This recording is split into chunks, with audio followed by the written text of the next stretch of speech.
LowDOWN, a Dancing Doom podcast. Liv, Meriano, and Danielle McKinney gives us the lowdown on putting out parent coaching. Over to you, Hannah and Marina. Hello and welcome to the Lowdown. My name is Hina Mahmood and I am one of the co-hosts of the Lowdown podcast. My amazing co-host Marla Folden is currently on maternity leave, so it is going to be just me manning the mic today. So before we continue on with our episode, we would love for you to hit that subscribe button and leave a review of our podcast on your chosen platform. Remember to check out our episode pages for additional resources related to each episode. You can also follow the Down Syndrome Resource Foundation at www.dsrf.org and on Instagram and Twitter by following at DSRF Canada. So today we have an essential topic for you, one that crosses all disciplines from teaching to therapies and beyond, and that is parent coaching. Let's use a metaphor to set the stage. If you can imagine your child or student as a boat, the therapist or teacher, etc., to help set the direction and give the map of how to get there. But it is you as parents and caregivers who row the boat to that destination.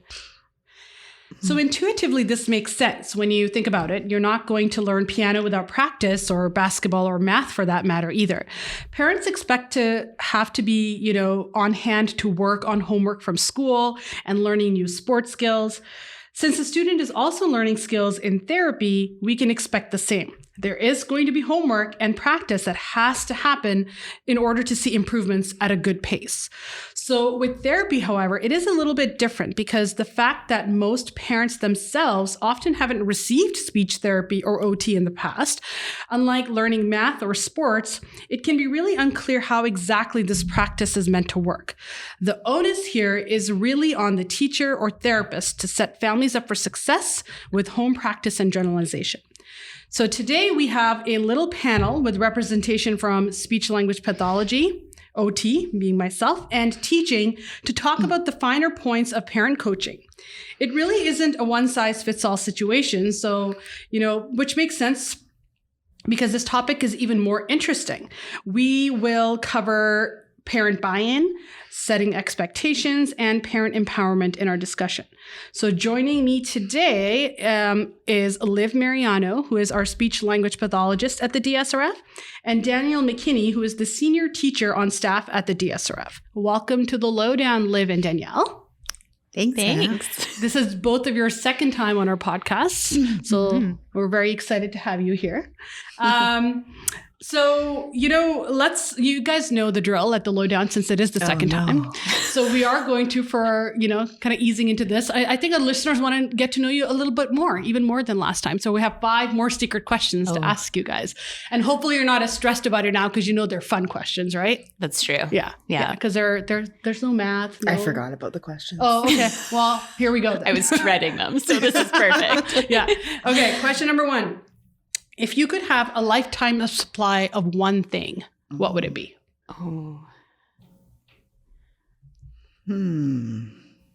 Could be food. It could be an item, a subscription of something. I'm going to go with a lifetime supply of pickles. Oh, yeah. Really? Yes, you're a pickle fan. I am a huge pickle fan, and that's like my go-to snack. So if I could just not have to buy them every week, they're heavy to lug from lug home, that would be great. So that's what I'm going to go with. Like a variety of flavors would be great too. Yeah. Got it. Danielle? Some sour, some sweet. I don't know. I have so many needs. You can voice one need if you want. Coffee, maybe? I don't know. Yeah. Gift cards. Starbucks gift cards. Oh, yeah. Because coffee tastes better when it's from a gift card. Yeah. Good point. It does. When you don't have to make it yourself. Yeah. Right? I was so mad today in the line at Starbucks. I had no money left on my card, so it did not taste as good. Oh, I'm so sorry. So, yeah. Oh, man. Okay. So, anyone listening out there looking to give something to DSRF gift cards from Starbucks. Being very a teacher, welcome. I'm sure that'll come in handy. They usually last till spring break, which is well, it is. right. We are in a pandemic, so should have known. Yeah, during the pandemic, the coffee has been upped. So, okay. Question number 2: if you could eliminate one food so no one would ever have to eat it again, So one food from the world. What would it be? Oh, Liv, go for it.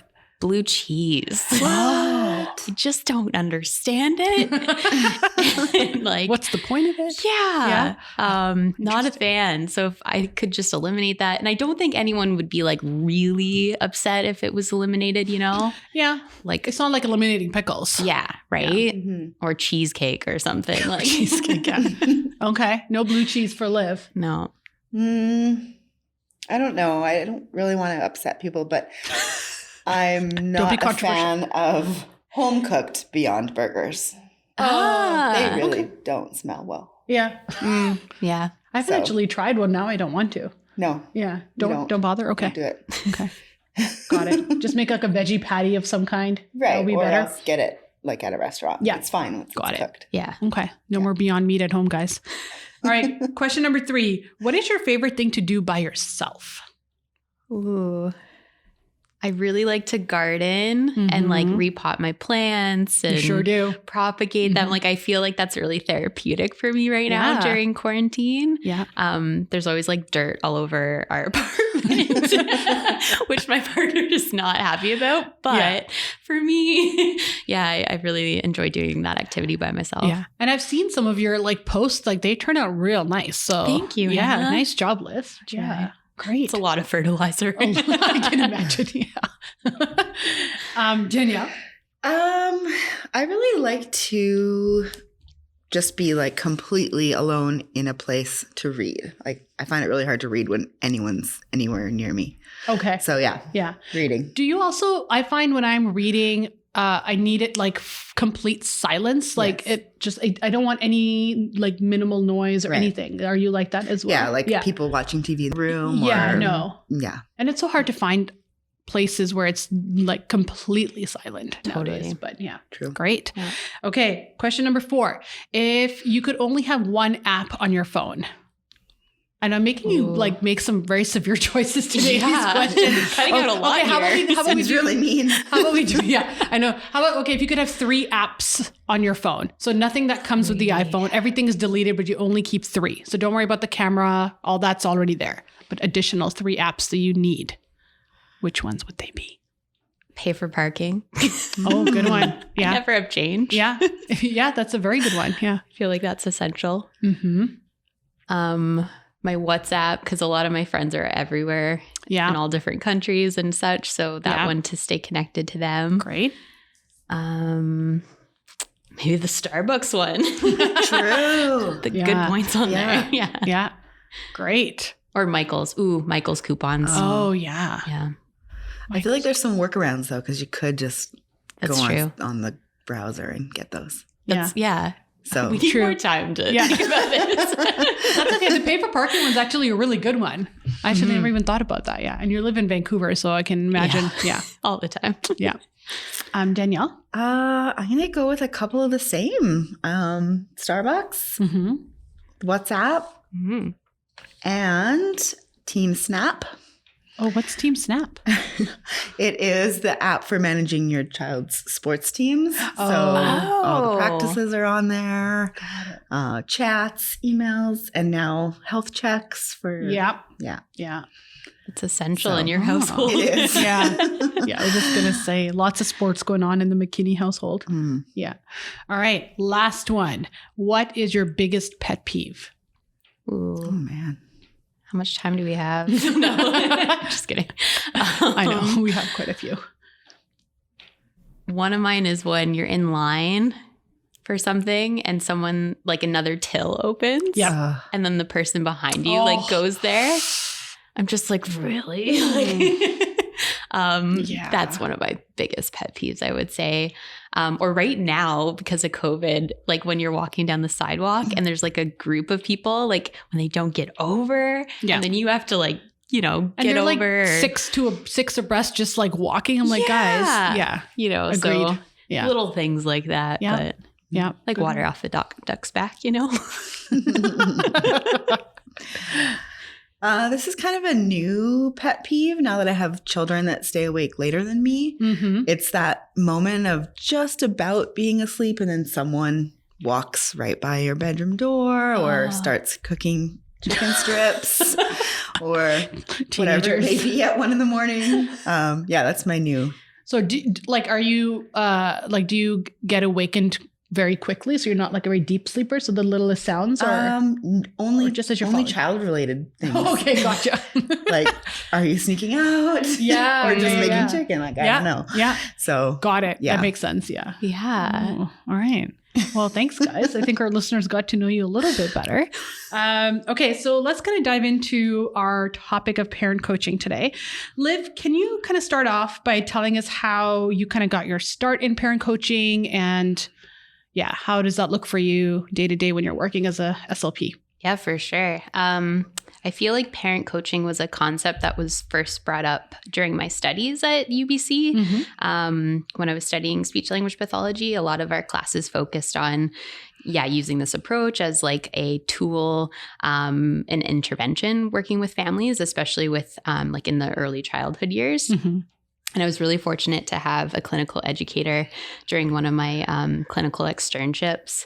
Shout out to Lisa, who was really passionate about parent coaching. Yeah. And so I feel like I got a really good understanding kind of early on in the program about like what that looks like when it's done.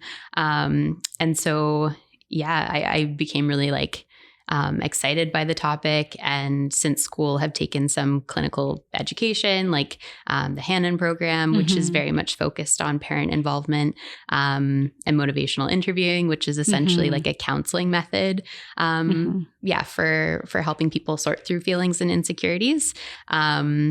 And then I've worked in public health, and there's a huge kind of focus on this like mediator model or training parents and having them involved in the process in order to get the best outcomes. So that's kind of been my experience with it thus far. Yeah. And I think given the current state of the pandemic and why as therapists and teachers, we're doing a lot of teleservice sessions. So that parent coaching thing has kind of really taken on a new meaning maybe as before the pandemic, where parents were coming in to bring their kids for sessions. It was a bit different, but now they're a lot of the times carrying out the sessions. So totally. Yeah. And it's kind of made me like reflect on my practice moving forward, because it's forced us to have this kind of model of service that's kind of different from in the clinic, what we were traditionally doing, and something I definitely want to like continue doing post-pandemic.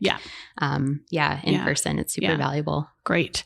Danielle, can you tell us a little bit about your experience in getting through or getting going with parent coaching? What makes what you do different from a classroom teacher?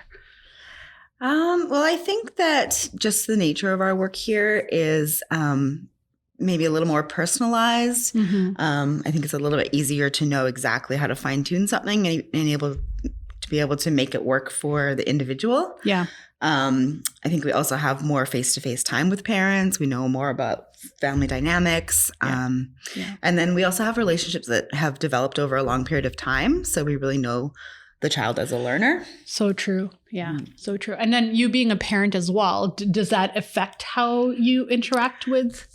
Yeah, I think I probably tend to be a little bit easier on the homework. And that's a valid point. I think that I might carry a bit of parent guilt around things that I feel like especially as a reading teacher, like if my kids didn't do the 15 minutes of reading that was prescribed each evening, I felt a lot of guilt around that. But life just gets in the way, and people are busy, and there's team snap schedules to follow. And it's just, I really do kind of empathize, I guess, with Absolutely. Part of it. Absolutely.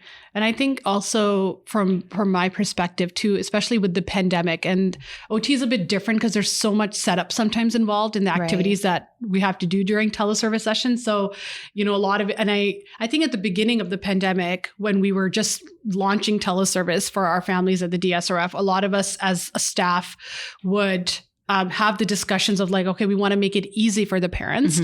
So like, do we, even we were doing interviews ahead of time, checking in to see what teleservice is going to look like.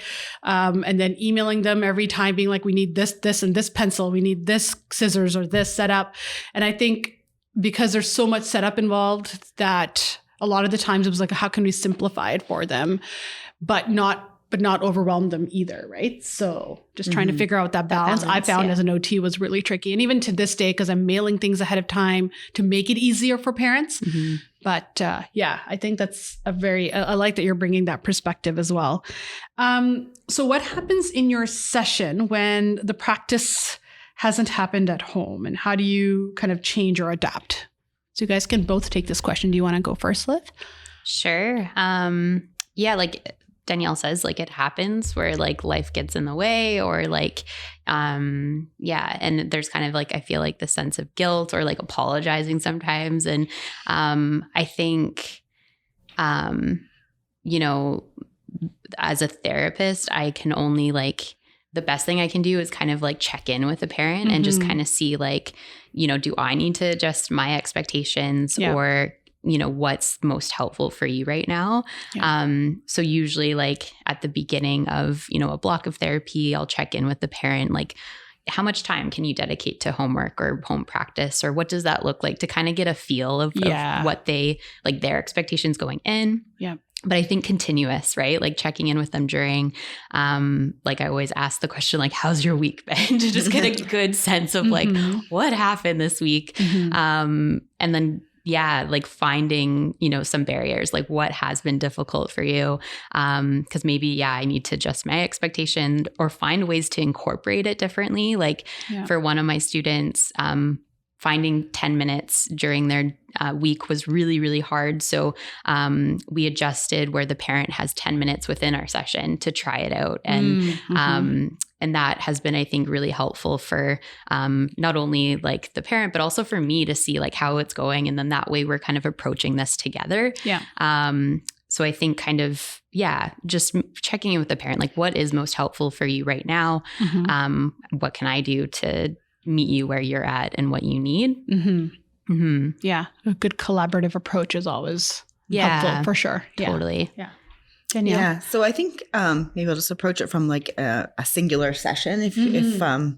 If a parent or family comes back to our next session and hasn't done any home practice or tried out any new strategies that we maybe worked on the last session, I might need to review more or just provide more modeling. Maybe they're not really confident or sure exactly how to carry that out in the practice. And that's why they kind of put it on the back burner or didn't get to it. I might just build in more modeling and also really explain the rationale for why we're doing this. So, just to, I think probably skipping ahead to your buy-in topic. That's just to really help the parent understand why this is important and why we're doing it exactly in this way, and how that extra practice is going to help, but also, making sure that we have that understanding of what life looks like for them and how that might be difficult. And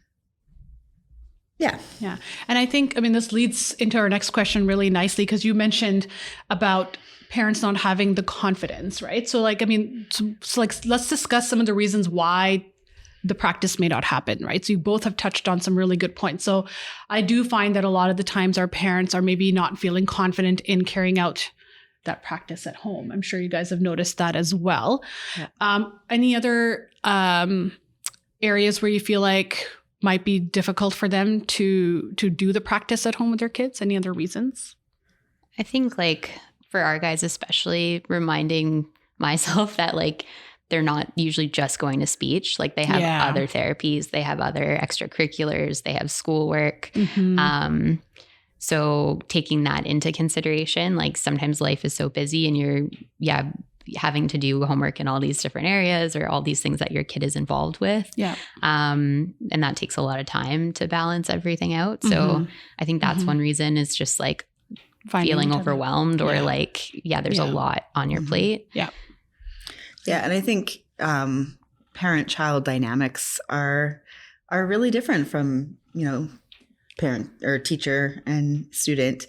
So you might get behaviors that you don't see in your own sessions that really just don't make it appealing to, bring out those materials and start practicing that way. So I think when that comes up, just maybe really working with the parent to build some routines and to talk about like what making a plan that will really, really work for them. So maybe just working in 3 minutes here and there, like while you're standing in line at the grocery store or, you know, while you're driving somewhere in a car and they can't get away.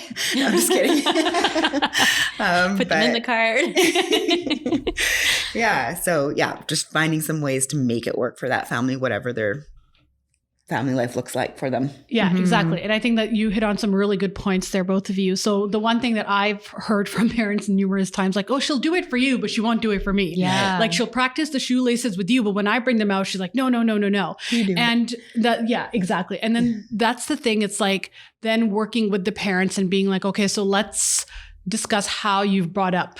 Like, how have you presented, like, hey, like, it's time to practice shoes, you know, like versus, you know, and honestly, a lot of it is how we present the idea of doing a task. And I find that can be really helpful. And yes, building in the routines and using the strategies. And then also, it doesn't have to be like a very homeworky kind of setup. Like, it's not, I mean, I'm sure you guys would agree. I always say, like, it doesn't have to be like an hour of work. Right. Exactly. Right? Like you can sit for 5 minutes, like chunks, 5 to 10 minute chunks throughout the day, build it into a routine. And we know that our individuals with Down syndrome are so routinized and like a schedule. So why not build that practice in throughout the day and like kind of find your moments like in the grocery store.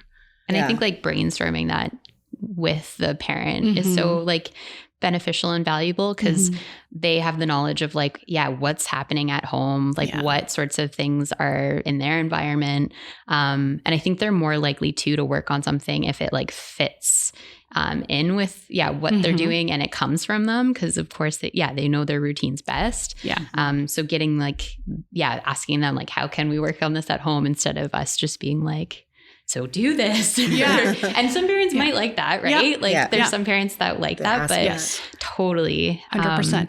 And then like, have you, you know, I mean, reading and speech are so tricky because you need to really, and OT as well to some degree, but OT is a little bit more practical sometimes. So the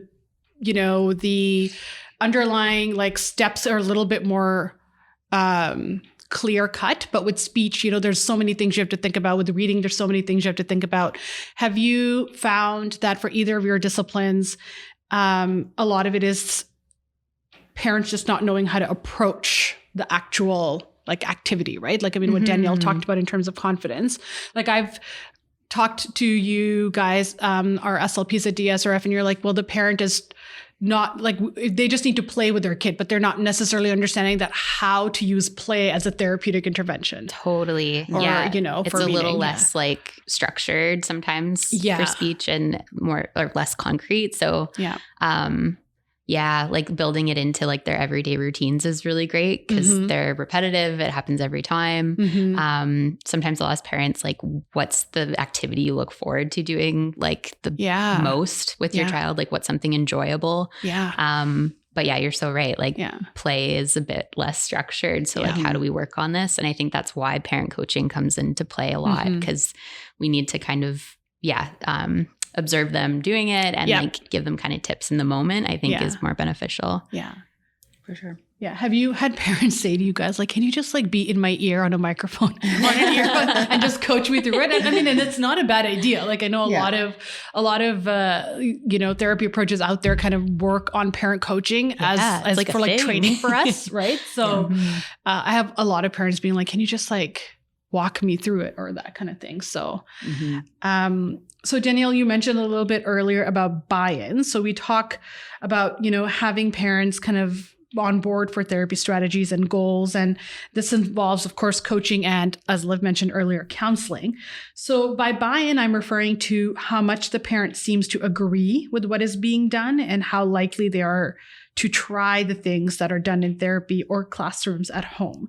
So let's talk about some areas where getting buy-in is tricky. Do you want to go first, Danielle? Sure. I think, I don't know if this fits exactly, but I feel like it is hard for parents to see. I think sometimes we talk about like not being able to see the big picture. This is kind of the opposite. Like you see the big picture, but you don't see all the little incremental steps that go into it, like you were mentioning. And so getting them to buy into the fact that like, yeah, we do need to practice identifying the beginning sound of a word for 7 weeks in a row. You know what I mean? Like just understanding how critical certain pieces of the reading or learning to read process are. Yeah. And how like, you know, sometimes it might just seem really repetitive or like, yeah, I think they've got this, you know, good enough. Let's move on. Yeah. But yeah, just really continuing to reinforce that rationale and also explaining how this is going to look kind of outcome based. If they're able to do this, then we can move on to this and it will be stronger or it will help them to develop in this way. Yeah. They often want progress to happen faster than but it's not even the capability of their child. It's just the process of learning that particular thing does take time. You can't rush it. Yeah. Yeah. And I think that too, it's hard to see how far you know, your child or your student has come. Yeah. When, you know, sometimes the progress can be slower and stalled, but then it can happen really quickly. And so, you know, you forget that there was a place where they started that looked nothing like where they are now. That's such a good point. Because I know that all of us here are often like trying to get parents to think of all the progress that has been made so that they do see that, you know, there is changes happening. So like, what are your thoughts, Liv, on why buy-in is so tricky for our parents? Yeah. Like Danielle mentioned, like, I think sometimes just not understanding sometimes the steps, which is kind of our job, right? To kind of understand the back end, like parent has, the long-term goals for their child. And then, you know, we work on, understanding, okay, we got this goal. We need to do X, Y, and Z to get there. So I think, providing them with that understanding, like you mentioned, like maybe that looks different, I think, from parent to parent, though. Like some parents like research, you know, and for us to send them an article, and some parents might want a video or just to chat, you know, with you. So I think also kind of feeling out for like their individual learning style and like how to present that information. Yeah. And I think also, like demonstrating or explaining why.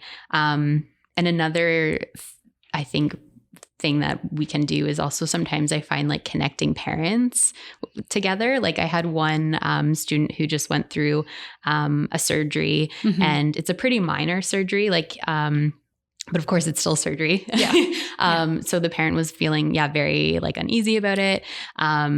And, you know, I have less credibility not being a parent going through that, but then connecting her with another parent who just had that surgery and how, you know, their experience was with it, I think is, super, you know, credible to be like, see, you know, this child, or I always find our parents are updating like, oh, I talked to so-and-so who's like, you know, 10 years older, or kind of seeing like where other kids are at. So can that can be really like beneficial for them to kind of see, their progress with, you know, this tool or this way of doing things. So I find that's, sometimes a strategy I'll use to get buy-in. And I think you bring up a good point that often as therapists and teachers who are not parents, so Danielle has a different view because she is a parent, but for those of us that are not, we often do feel like, and especially like, and it might be a bit different for you because, you know, whether you're a parent of a child with special needs versus just a parent or whatever the dynamic is, I often feel kind of like an imposter syndrome where I'm just like I feel like this is best for your kid, but I'm not a parent, let alone a parent of a child with Down syndrome. So, you know, take it for what you can. But when you make that connection of a parent to parent, at least there's, you know, that level there. Yeah. That makes sense. And in terms of like, like our experience, like I think involving parents more in the therapy, like of, whether that's goals or how we're going to work on it, like the more involvement there is, I think the more they are likely to buy into what's happening. If we do approach it like a partnership, like you know your kid best. I have this, you know, knowledge I paid for. So if we work together, we can figure this out. And You mentioned talking about goals. Do you guys, like, how do you approach making goals with parents? Because I've had parents that are like, oh, you're the expert. You talk about it. Or some parents that are Like, this is what I want my kid to do. And then the back of your therapist or teacher mind, you're like, I don't know if they're really ready for it. So like, how do you navigate that process? Because it can be a bit tricky. Mm-hmm. Yeah. Yeah, I think, first of all, just trying to understand where they're coming from, where they're getting their information from, what they're seeing, why they think this is an important goal for their child. Like we've all mentioned, I think, understanding those family dynamics and why, from where we're sitting, it might not seem like a really, like the most important goal at that time. But if there's something going on in their family, or if there's something happening at school where, the other professionals in their life are working on a certain skill, they really want you to also, be on board with that, or maybe to get your opinion on whether that's the best way to approach it from someone who, has worked with other children that have Down syndrome. Just really just starting from a place of, let's figure out where you're coming from. Why is this important to you? And, where can we go with that? Yeah. And being able to maybe insert your professional opinion and say, like, those things all seem really important, and we want to take that into consideration, but it might not be the best time for starting that precise goal, or we need to do these things first, and making sure that they understand that you're not discounting where they're coming from, but instead just trying to work with them in the best way for getting that goal accomplished. Totally. Yeah. Because I think we need to understand like where their like head is at, and like why they want to work on these things and everything. Because I've had experiences where I'm like, oh, why do we want to work on that? Or it seems really like, just a different thing than I would have thought of. And so I think we need to kind of, in order to account for their, opinion or their beliefs, or and in order to address them, we need to understand why they're thinking that. So I think asking a lot of questions, or addressing like I had one parent who was really against AAC, and just asking them like, what's your experience with it? And then like, that where's opened that coming up from? Yeah, exactly. Like they had a really terrible experience with that, where it didn't go well, and they felt, really, recovering from that experience was really traumatic. So it's like, we need to kind of think about, like where it's coming from, and just kind of gather that information from the parents, so we know where they're coming from, and then we can address all those kind of things. Yeah. And I was going to say, going back to, not having that understanding necessarily about all the pieces that fit together. Maybe they're just kind of pulling at whatever they think is the next logical step, right? So really being able to explain the progression, developmental milestones and things like that, so that they can see that, tying your shoes doesn't go from Velcro to tying your shoes. Exactly. It goes to, being able to, I don't, the steps. Do all those steps in between. I don't know why I picked tying shoes instead of reading. No, but you're right. Like, absolutely. And I think great way to demonstrate, though. Like, I know, right? Exactly. We don't know. We all have our Well, at least you recognize that there's steps in between Velcro to laces. So that's that's the takeaway here for sure. Yeah. And I think flip-flops. Flip-flops. That is the answer. Well, the funny thing is, total like off tangent. It's funny how I've had conversations with parents where they're like how important is for my kid to tie shoelaces, because nowadays like shoes are in a way where laces are not necessary for anybody. Like a lot of people don't wear laces. So, and that's the thing, like when we're discussing goals, it's from an OT perspective as well. We're thinking like, what is functional and meaningful for you guys?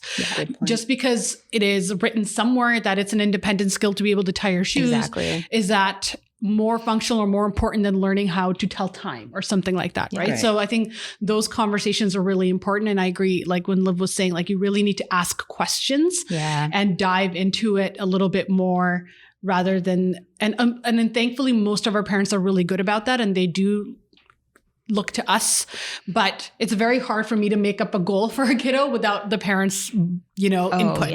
Cause I'm just like, this is what I would do, but I don't have lived experience in your family or of you or of your child. So you need to Or I've had it where I like contribute. The parent is kind of relying on me to pick a goal, and then we do, and then in therapy something else comes up and you're like, oh, this wasn't the best goal for you. Like we should have, like we make mistakes too of like 100%. Assessing it. And that's why it's so valuable to have parent feedback on like how these things are going, because we could be overlooking a step or an important bit. Yeah. And then also then like the AAC example that you use about how a parent had a bad experience in the past with another therapist that may not have approached it correctly. So just letting parents know that we're always welcoming them telling us about this experience and discussing it, and then knowing that how you live are going to approach AAC is going to be totally different because you have the knowledge of Down syndrome, you have the knowledge of the development of AAC strategies, and that it's okay to revisit things, right? Just because you've had a bad experience before doesn't mean that Liv will do it the exact same way. Totally. Right? But also knowing about that experience helps Liv to guide how she approaches it as well. Definitely. Because maybe I need to adjust. Like maybe we don't go full throttle or like, like what? Yeah. Yeah, exactly. It's very informative. Great. And then again, another aspect, and jumping this kind of leading from our previous discussion. So another aspect of parent coaching is, adjusting the expectations. So either boosting them higher or bringing them down a bit based on where the child is and their current challenges and diagnoses. Now, this is a really delicate thing to do and is often nerve-wracking. I know it is for me as a therapist. We never want to make a parent feel that they're doing something that's wrong or misguided, or that they should have been doing all this all along. That it breaks my heart when parents are like, oh, I wish I'd known this earlier. Totally. I should have been doing this. And I'm like, no, it's never too late. So, but it is our job to provide accurate information and clear expectations. So what are your guys' thoughts on how to manage those expectations, whether it's bringing them up or bringing them down? I think kind of along the lines of the goal setting, just, watching for those questions from parents, about when are we going to start working on blank, and knowing that that's like a few steps away from where the child is now, filling in those gaps with what needs to happen before we get to that point so that they really understand the process. Yeah, I agree. And sometimes like kind of reading like an underlying, like sometimes there's a level of like frustration or like maybe the parents feeling like a bit of anxiety with where their kid is at, or like, so kind of, I think reading and assessing, like their thoughts about what's going on. There's usually like some sort of underlying, frustration, I think. Yeah. Understanding where the expectations are coming from, right? Yes. Other kids their age are doing this, or I'm so happy you brought that up, because that is very common. I'm sure we've all heard where they're like, whether it's like their sibling can do this by now, why can't she do it? Or other kids her age at school are able to do this, and then or really even other kids with Down syndrome. With Down syndrome, absolutely, right? Totally. Exactly, And I think it's definitely a tricky but very important part of our job to give them the space to express that, but then also giving them that knowledge that, any typically developing kid will learn skills at different rates. So why should it be any different for our guys with Down syndrome? Exactly. Right? Yeah. I like the popcorn metaphor. Have you guys ever heard that? No. Of like how they're all, like children are like popcorn kernels, and like when they're ready to pop, they're going to pop. Like, I kind of like that metaphor of just like, at their own time, their own. And they all look different when they pop. Look different. Like, And if we can think about what happens if you put too much heat. Yes. Very nice. Yeah. Or sometimes not enough heat. Sometimes. Because then, so in going back to talking about the practice. You guys, this is great. Very nice. See? Yes. And I think another thing that I know that we as therapists and teachers are doing, but can do more also, is just those periodic check-ins with parents of like, how are the goals going so far? What are your thoughts? Because I think whether it's on the onus is on us or the parent or wherever it lies, sometimes I find myself like just working through goals. And then just like not necessarily checking in how things are going at home or how the parents are seeing it. So we kind of get so caught up in the therapy aspect of it. Every day I see you, but not looking at the bigger picture in terms of where they are overall. Have you guys found that as well? That happens? Totally. Yeah. Yeah. I think that it has been really nice, or, as people are saying, this silver lining of the pandemic is being in those online sessions and seeing, the parents interact and, just getting a better idea of how things are going overall. Yeah, absolutely. And I've had such good feedback from some parents that would normally maybe, drop their kids off for a session and then go take a break or whatever. But now that they're kind of involved in the session, they're like, oh, this is why this was so hard for him, or okay now. Yeah. And then that's one of the coolest things with doing sessions over teleservice over pandemic is that the parents are always there. So they're themselves noticing their kids progress. Yeah. And that is like, it's really cool. Major like golden moment for me when they're like, oh, like he wasn't able to do this last week and now he can do it. Yeah. So when you see the product in front of you, it's like, okay. Yeah. I've had quite a few. Hannah's on the right track. Yeah. Exactly. Had quite a few moments where we're both, the parent and I are both like, wow, that's amazing. Yeah. Like this and just it's so happened different right from here just like reporting it, right? Like 100%. Like, oh, he did this, but like actually experiencing it. It's like so powerful. Yeah, we live for those moments for sure. Yeah, absolutely. Agreed. Okay, so again, we talked a little bit about, how to look for or to assess a parent or supporter's level of expectations. Like, how do you know when things are off? And I know you talked a little bit about this, Liv, that there are certain clues or certain things that we look for when we are like, okay, either the parents are, not ready to get into the process or their expectations are not where there should be. Are there certain things that we look for as therapists or teachers? Yeah, again, I think just like some level of, anxiety or frustration expressed by the parent. And sometimes when you are gathering that information, like they'll bring up something like, a long-term goal or something they want to work on that is different from what you've been doing. So kind of there's that disconnect between like where they see their child and where their child is at. Yeah. And I think that was like a huge learning moment for me because I think we even have like, it happens to us too, where like we have different expectations and we need to adjust. And I remember, Hannah, when you took reference and regulate, right? There was like a really like light bulb moment for me when they were, you know what I'm talking about? I know exactly what you're talking about. Yeah. When he's talking about how, it's about like meeting your child where you're at and like seeing them for who they are. And how everyone has desires and dreams for their child. But when you see your child for, where they're at and we meet them where they're at, it doesn't mean that you give up on the intention to create your desire or those long-term goals for your kid. You just give up the intention or the attachment to the result. But you're not giving up your intention. You're not giving up your desire. You're just giving that, attachment to the result. And I was like, oh, that is such a beautiful way of like explaining this. Sometimes like maybe we feel like, we're giving up or we're feeling guilty if we 100% meet them where they're at and it's not where we want. So, I really like that quote. And we've had our parents tell us multiple times, oh, like I feel guilty. Like and we welcome you sharing those experiences with us, right? Because yes, we're your child's therapist or teacher, but we're here to support you as a whole, right? So then part of helping your kid develop is to also kind of help you be part of the team. So I've had parents that say, like, this day sucks. I don't know what I'm doing.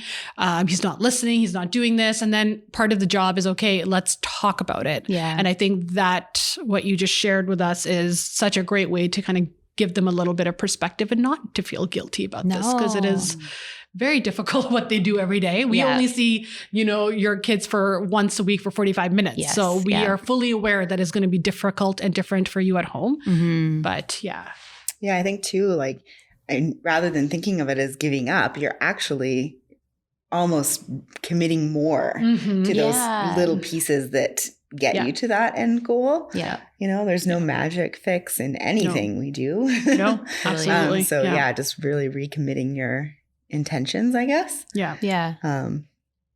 Yeah. I think the original question maybe was around like, how do we know that when things are that the expectations might be a little bit off? And I think that it's important to pay attention to how much support is having to be provided in a given situation. So if you're seeing that a parent is kind of over supporting and over prompting, then it's probably not the right fit for that goal. Yeah. You might need to go back a bit.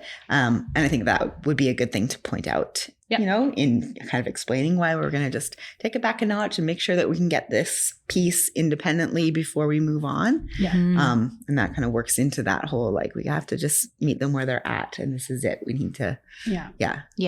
And sometimes even meeting the parents where they're at as well.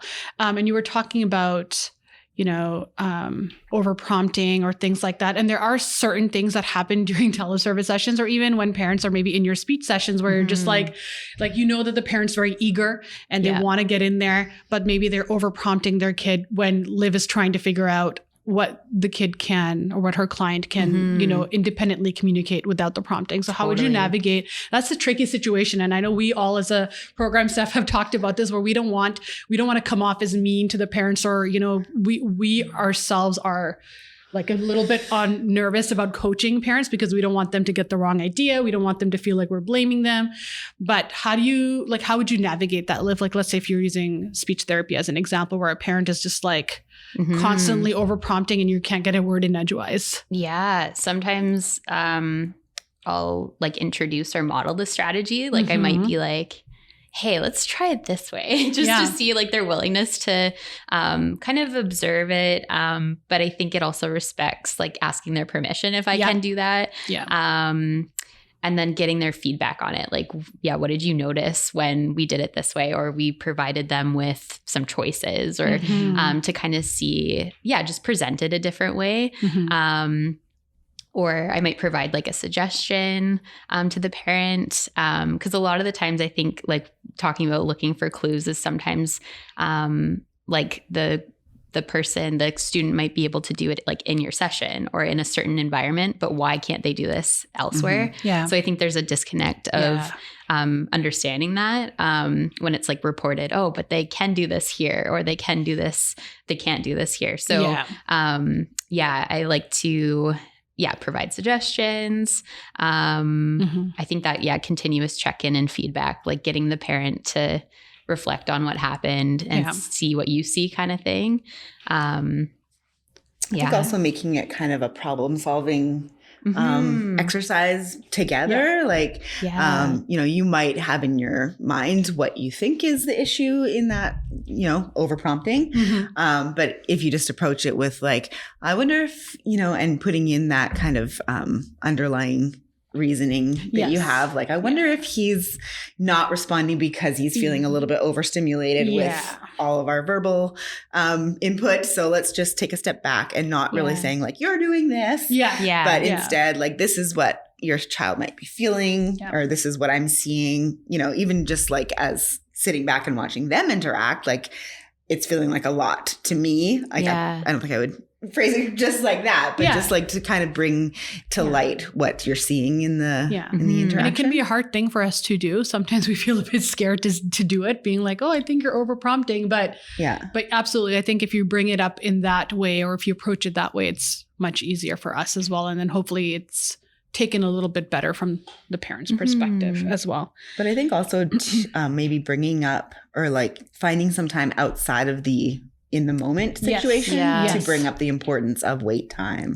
or, you know, giving nonverbal prompts, gestures, or using visuals, those kinds of things where it's not directly in the moment that you're carrying them out, but you can just because then you're just yet another prompt on top of everything that's going on, right? Totally. Many things. I like the idea of like providing the rationale and like talking about it, and then the space, like a safe space to like actually explore that together and like try it out. And a lot of that is fully dependent on your rapport with the parents.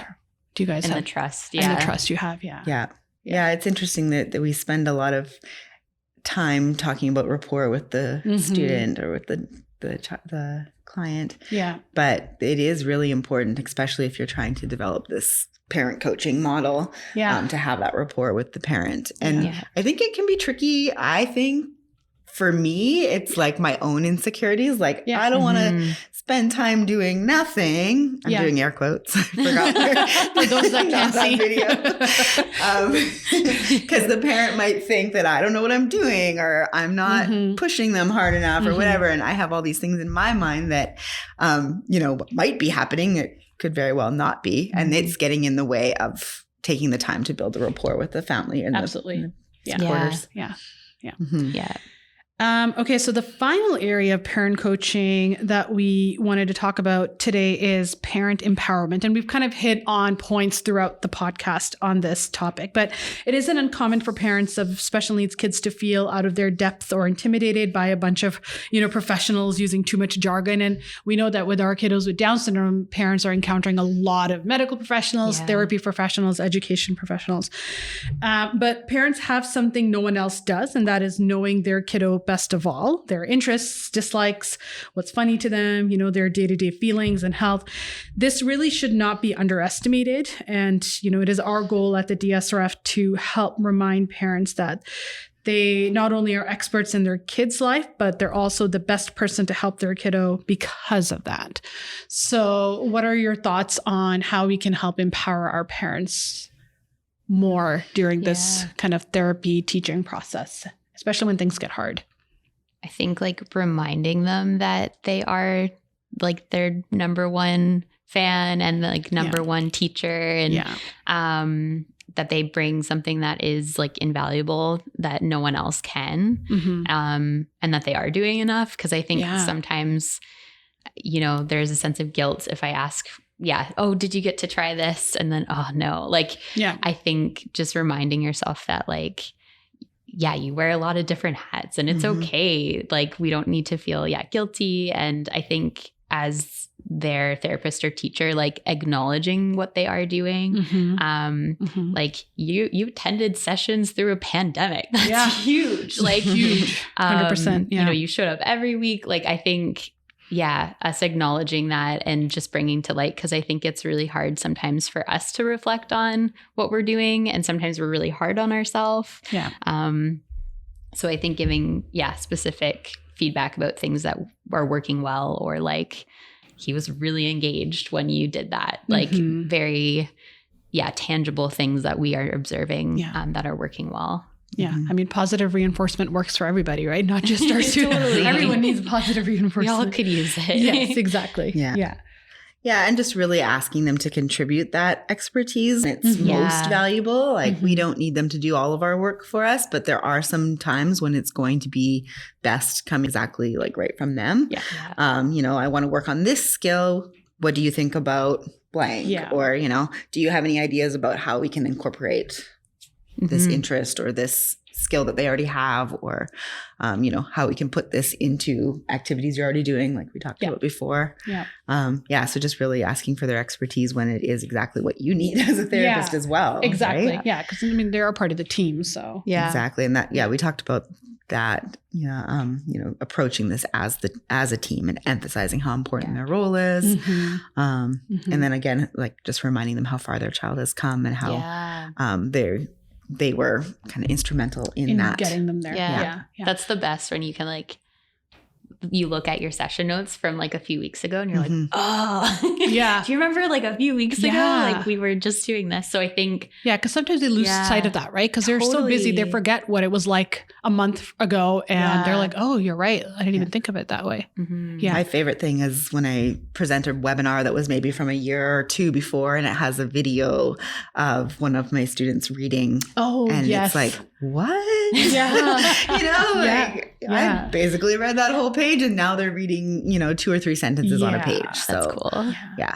I also like to ask parents questions after the session so that they can give me feedback sometimes, because I feel we're always giving them feedback on how to do this better or that. So I'm just hey, so what do you feel went well today? Do you feel like this activity is good? Do you want me to change it? Or, what do you want to work on next block? What's, so I find that if it's bi-directional feedback, then at least it gives them a little bit of power to contribute as well, rather than just us constantly telling them this is how to do things, or what didn't you understand, or let's discuss, or whatever. Opening up the space to do that.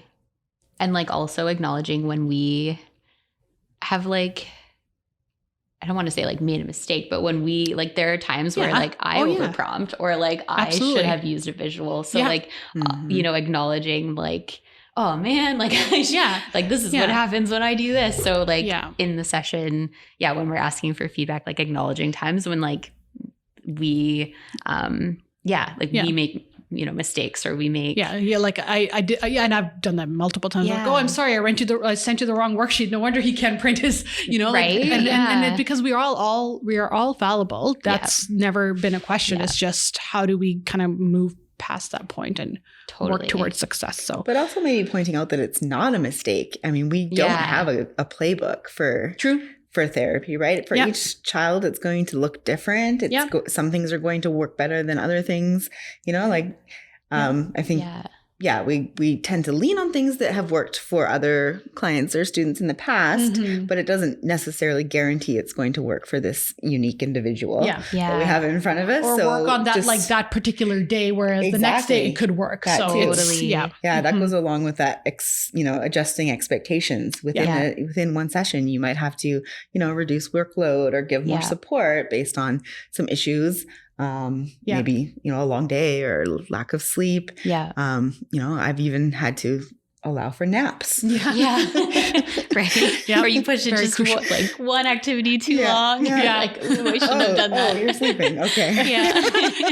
Or the laptop lid has been closed. Gotcha. You're done. But I like that idea of like, it's trial and error. Like we're all in this together and like, it's informed trial and error. Informed. Yeah. I like that. Yes, exactly. Yeah. Okay. So let's kind of end this episode with maybe just a few takeaways, like key messages that you would want our parents and therapists, maybe even that are listening, to kind of know on how to be more successful with parent coaching. So some of your key things. So let's talk about what would we like to say to our parents in terms of parent coaching. What would we like them to know? The one key takeaway message, if we can make it. I do like that the piece that we just, you know, kind of finished on there about they are the experts on their child. They are, you know, it's their kind of idea to be bringing them to us. Like they know what they have in mind, and that we need them to be part of the partnership to kind of realize their goals and And on that note, like that they're not alone in it either. Like they have a support of, you know, team members and And I think mine probably would be to just like, I think what you initially said was just like meet your kid at where they're at and work from there. And the popcorn analogy is just genius. I think that's probably what I would say, because it's such a simple but like very effective analogy of, you know, just give them time. They're all going to learn differently. They will all get there, but they're just going to get there on their own time. And then not to be so hard on yourself also to parents. Like your job is very difficult. All day, every day you have to deal with multiple things. So don't be so hard on yourself if you've had a bad session or a bad day or... and it can be really easy to get into the like results driven things are best. But sometimes, you know, just letting go and having a day at the park or, you know, reading multiple books in bed instead of working on phonics, you know, could be the thing that your child needs right then. And again, they know. Goes to that piece of like, you don't want to damage your relationship with your child. So if you're like constantly hounding them to work on your printing, work on your articulation, work on your reading, it's not going to be fun for them. And they're just going to see you as this person that just makes them work all the time rather than their parent, right? Totally. So that relationship always needs to come first before anything. So well, thank you so much, ladies. I really appreciate you joining me today. I feel like this is a really good topic, and I'm hoping that it's helpful for our listeners, whether they're parents or therapists or teachers, just to kind of give them something more to think about. Are there any resources or anything that you guys wanted to recommend at all?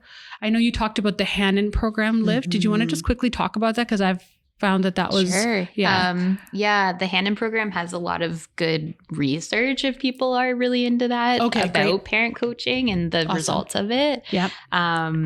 So if you are, looking for actual resources in terms of like why we care about parent involvement, there's some really strong evidence base for, children with communication difficulties. Fantastic. Okay. How, like the parent spends the most time with the child, the parent knows how to best support their child. So if you're looking for that, definitely check out. I would say Hannon has some good research for why it works. And I would say too, Hannon also has, to address that piece of not really knowing kind of what this should look like in home practice that we talked about. They do a really good job of kind of step by step. Yeah. This is dialogic reading, or this is, whatever. Yeah. Great. That you can kind of go through and get that step by step what it should look like. Awesome. Yeah. And for the teachers and therapists also that are listening, I agree with the motivational interviewing.